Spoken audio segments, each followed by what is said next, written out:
जय हिंद, जय महाराष्ट्र विद्यार्थी मित्रांनो.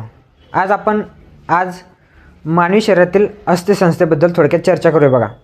कारण यावरती एखादा वगैरे प्रश्न विचारला होता बघा.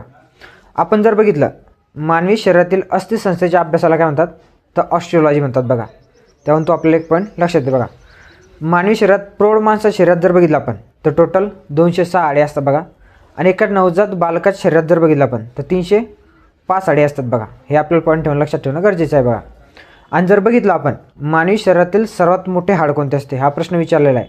सर्वात मोठे किंवा सर्वात लांब ते आपल्या मांडीमधील असते, त्याला आपण फिमर म्हणतो बघा. आणि सर्वात लहान हाड कोणते असते आपल्या शरीरातील ते आपल्या कानातील असते, त्याला आपण स्टेप्स म्हणतो बघा. आपण जर बघितलं तर कंबाईन पूर्व परीक्षेला एकदा कानातील कानातील म्हणजे जे हाडे आहेत मध्य कर्णामधील त्यावरती क्रम विचारला होता बघा. तर त्याचं क्रमाची ट्रिक आहे बघा, MES म्हणजे मॅलियस, इनकस आणि स्टेप्स असे 3 हाडाचा तो क्रम आहे बघा. ते लक्षात ठेवणं आपल्याला गरजेचं आहे.